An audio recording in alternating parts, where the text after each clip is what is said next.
Matt, tell me what is going to happen in the speaker fight.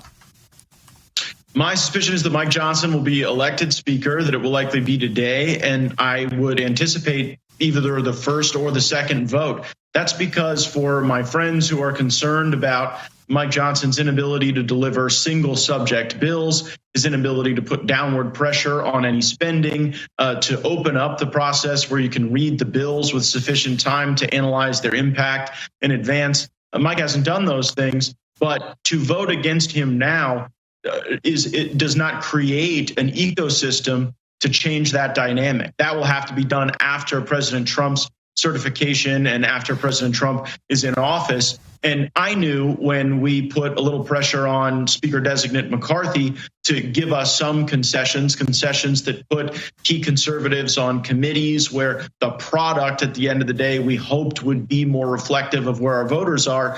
That was because Joe Biden was president.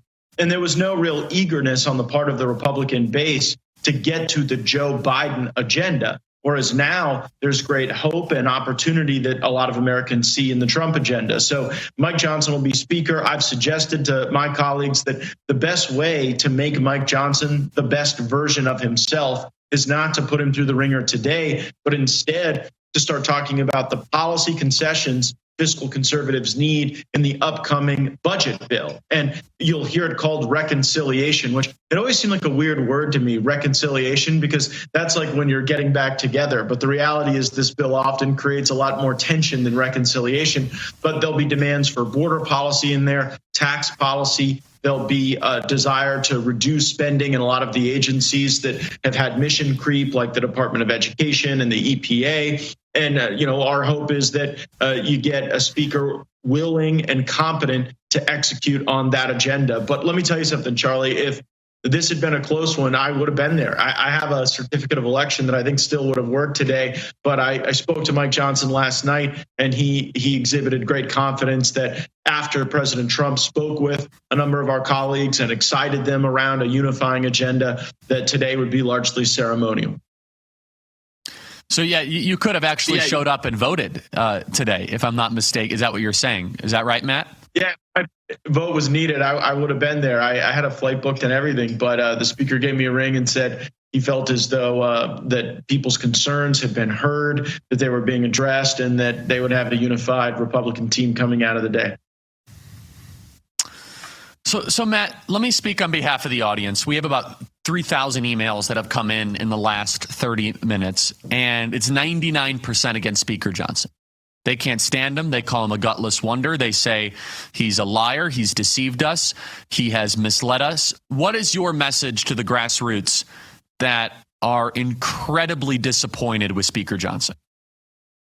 Well, I'm disappointed as well. When we voted for Speaker Johnson, he was for single subject bills. He was against the war in Ukraine, and he wanted to curtail federal powers of surveillance beyond the constraints of the Constitution. And he reversed his view on all those things and then constructed this terrible spending bill. The hope is that courage is contagious, that if you believe Mike Johnson is a gutless wonder, that once President Trump is dictating the agenda, Johnson will be merely a vessel for that agenda. He has shown he is not going to be a change agent for the House of Representatives. Now, where I will disagree with your monologue earlier when you said, well, nobody else wants the job. That's not true.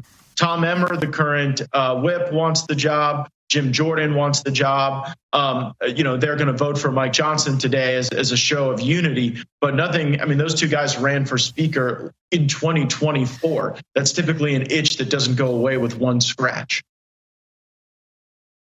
So what can be done through this process to try to ensure the next 6 months are better for President Trump?